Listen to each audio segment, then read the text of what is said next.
នាងស្វាហាយកាលបើត្រូវទំនាយព្រះឥន្ទ្រាធិរាជស្រេចកាលណាអាត្មាក៏ឡើងបេះផ្លែឈើព្រៃក៏ត្រូវសัตว์អង្ក្រងចង្រៃនោមដាក់ភ្នែកពេលនោះសែនឈឺពុនពេកក៏ត្រូវរបូតដៃផ្លែតធ្លាក់លើដុំថ្មដ៏ធំអស្ចារ្យអាត្មាក៏ជាប់គូតនៅនឹងថ្មហើយខំត្រដោស្រែកខ្លាំងច្បាស់គ្មានអ្នកណាអាចជួយបានទោះជាខំពួយស្រែកអ្នកណាក៏គ្មានអ្នកណាអាចជួយអាត្មានាងបានដែរមានតែចាំហាមាត់ត្រដោចាំផ្លែឈើដែលធ្លាក់មកទើបអាចហូបបាន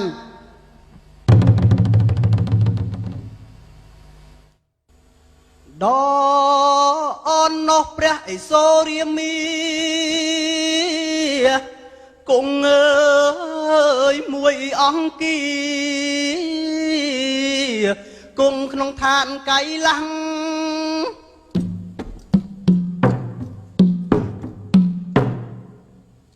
អង្គអើយមានឫទ្ធីបារមីគ្រប់គ្រងលោកទាំង3នៃពួកទេវតា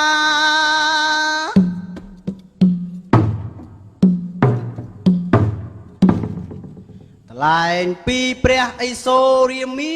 គង់មួយអង្គានាឋានកៃឡាំងសែនមានឫទ្ធីអស្ចារ្យព្រះចក្រាគង់យូរបន្តិចក៏ស្រាប់តែឃើញអគ្គកម្មាសូរ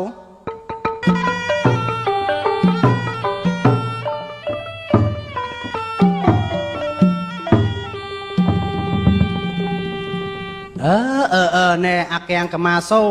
តើឯងមានរឿងអ្វីបានជាមកយំសោបោកខ្លួនបោកប្រាណនៅចំពោះភ័ក្រយើងយ៉ាងដូចនេះអគ្គកម្មាសូរ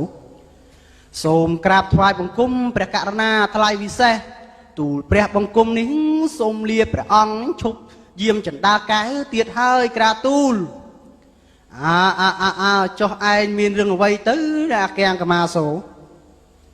ក្រាបទូលព្រះអង្គទេវតាទាំងអស់ធ្វើទុកបុកម្នេញទូលព្រះបង្គំណាស់ក្រាបទូលពួកទេវតាទាំងនោះចេញខោកចូលខោកដល់ចុះ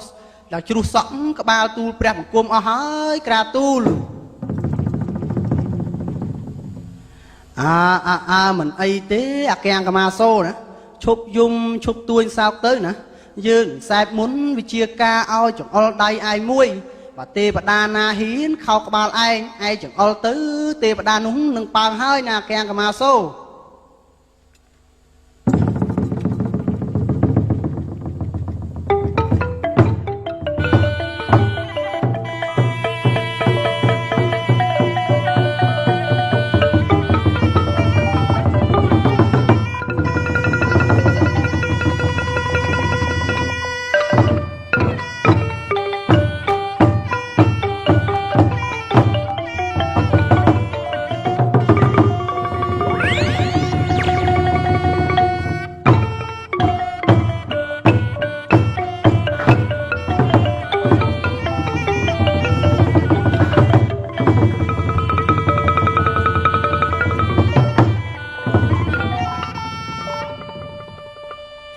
ព្រះករុណាថ្លៃវិសេសទូលព្រះបង្គំ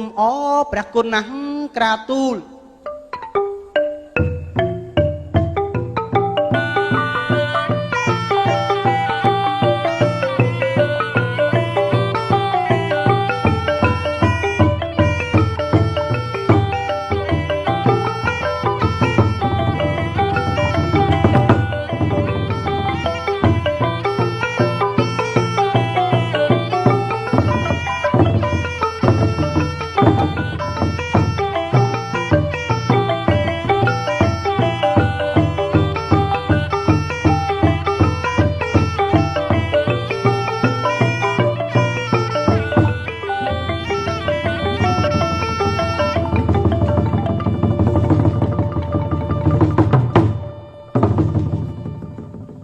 ថ្លែងពីអគ្គកម្មាសូរកាលបបានមកដល់ចណ្ដាលកែវវិញស្រេចកាលណា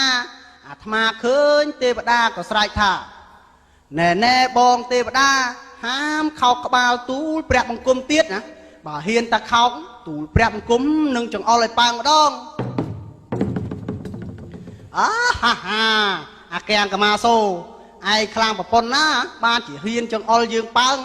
ឯងមកកុំមកសម្បើមហក់យកមួយទៅ